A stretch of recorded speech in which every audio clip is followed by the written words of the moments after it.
SCSU football's Jacques Cesaire was the 2002 NE10 Defensive Player of the Year and AFCA All-American. I told myself I was going to UConn with Skip Holtz, and things didn't work out the way I wanted them to work out.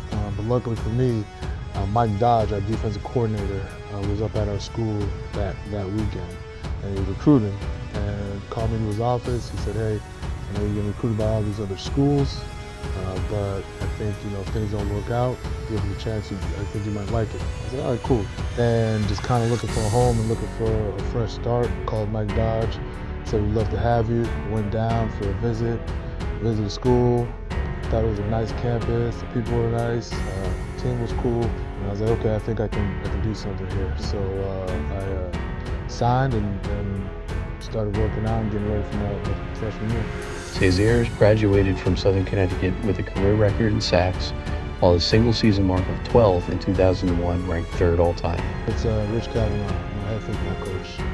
Coach Cav, man, he was hard-nosed, and honestly, there was days I wanted to quit, but he showed us that however much you think we're giving, we can give a little bit more.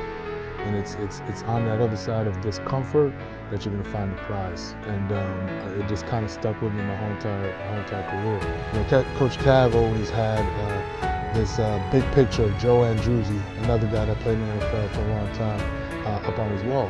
He's like, I think he can do the same thing. And that kind of just stuck in my head.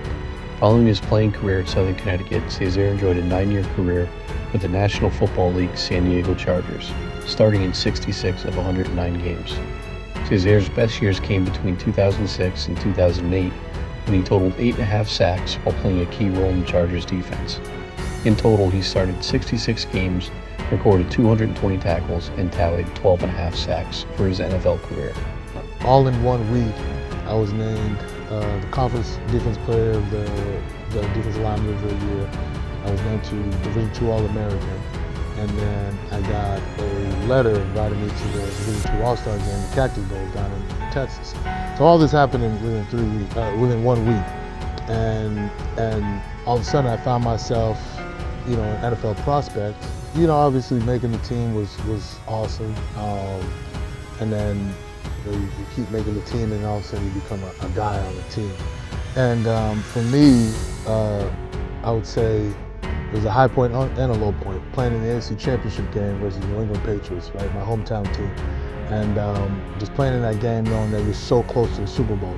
And then you lose on a last-second play, Junior Seau coming through the backside A gap and hitting Michael Turner for a loss, and you just see the confetti just get popped up in the air.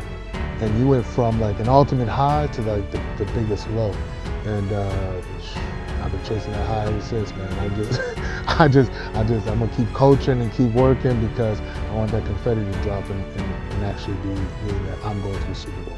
Following a 9-year playing career, in 2015, Cesaire was named the defensive line coach for the NCAA Division I University of San Diego. He then went on to become the assistant defensive line coach with the Buffalo Bills from 2020 to 2022, when he was hired as the defensive line coach with the Houston Texans.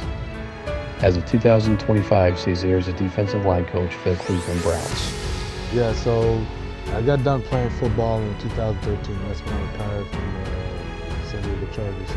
And I always thought about getting into coaching, but everybody's kind of pulling me in all different directions. I just kept on missing the grass. I just kept on missing the team aspect. I just kept on missing the structure, game planning, and just all the things that come with being a part of a football team in the National Football League.